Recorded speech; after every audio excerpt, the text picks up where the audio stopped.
All right, guys, what's going on? Welcome in. So we have some Jets news that came out early this morning from Ian Rappaport of the NFL Network. It's looking like the Jets are going to be interviewing Dolphins quarterback coach Darrell Bevell for their offensive coordinator vacancy, right? Their opening. Now, what's really interesting here, we talked about Bevell just a couple of days ago on the channel, and it's like, why? Like it just kind of came up out of random, like out of nowhere. Like, what's going on here? The night that the Jets fired LaFleur, literally the night of, beat reporters left and right were name-dropping Darrell Bevell to the Jets. This is the name to watch. This could be a hot candidate. Darrell Bevell this, Darrell Bevell that. And it's like, man, these rumors are kind of just being blasted all over the internet, like out of nowhere. They must be getting the same information, or they're getting a lot of the same information here surrounding Darrell Bevell to the Jets. Then we move on to Robert Saleh's press conferences and kind of get a feel, you know, as fans, what is this guy looking for in the next offensive coordinator position? Why was Mike LaFleur fired in the first place? You know, yes, of course, it's a result-based business, but personally, I felt like LaFleur had way too much on his plate because Saleh's not Andy Reid or McVay or Sean Payton or Cliff Kingsbury or Kyle Shanahan. Like, he has no input offensively. Like, it's not Saleh's offensive system. He's not calling plays. He's not doing this and that. Like, the offensive coordinator has a big job. When we look at OC for the Jets, this is a huge gig. You are going to have a lot of responsibilities. That's just the reality because of the top dog here in Robert Saleh. You know, conversely, Ulbricht's job is going to be somewhat easier because of Saleh being the head man. Just like if you were to look at the offensive coordinator of the LA Rams, which I think could be Mike LaFleur or Kyle Shanahan. So you guys get the point, right? So the offensive coordinator position for the Jets is going to be, you're going to have a lot of responsibilities. So in turn, maybe you would, just common sense here, maybe you would want somebody that has been in a similar position before. So we start getting a feel for what Saleh is looking for, that experienced veteran mind. Bevell checks that box.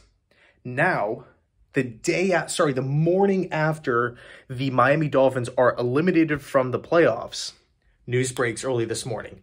Crack of dawn. Ian Rappaport, Jets are going to interview Bevell.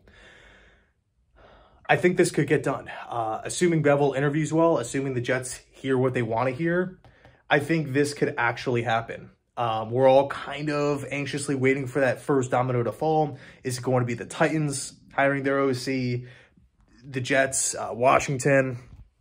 And I was actually going to make a video on this earlier in the week, or later in the week, but I really think that the Jets have got to, they got to move quickly here, move swiftly, not rush into anything, obviously, but this is the week. We're now entering the second week of the offseason for the Jets and everything that didn't make the playoffs.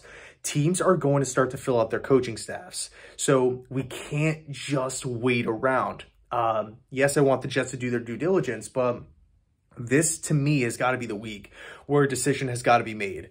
The interviews need to all be done by Friday, and I want to see a decision, right? Because if we wait around, we're waiting around, Arizona Cardinals hire their new head coach. They have an entire staff to fill out because it's not just one guy that we're looking for here. The Jets let go of Miles Austin, wide receivers coach. They let go of offensive line coach John Benton, right? It's still up in the air what's going on with Rob Calabrese, a quarterback coach.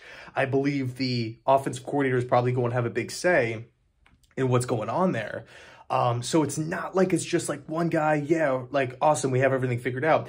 Once we get that guy in the building, now we have to fill out the rest of the staff. And if we have, you know, what, 5 teams that are looking for head coaches that are going to be filling out their staffs, what's going on with the Titans, what's going on with Washington, there's only a set amount of candidates here. And I do not want the Jets to go into 2023 unprepared.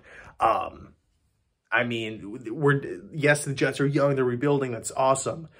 But we are not in a position to where it's like, okay, 5 wins is understandable. 4 wins is, okay, yeah, we're young, we're building. Not the case anymore. Not the case. We have got to build off of this 7-win season. So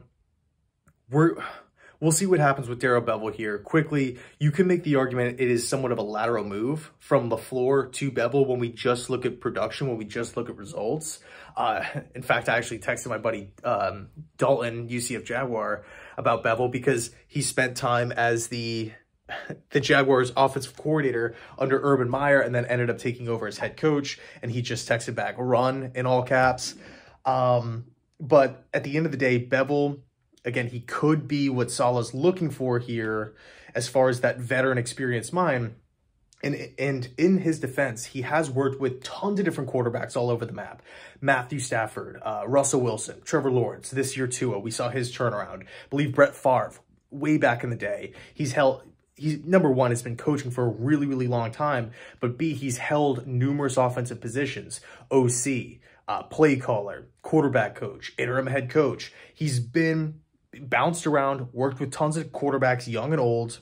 That was a big thing for my personal checklist if I'm looking for an offensive coordinator, an OC for the Jets here. So we'll see what happens. We'll see what happens. Anyway, let me know your thoughts down below in the comment section. Thanks so much for watching. I appreciate it. And as always, go Jets.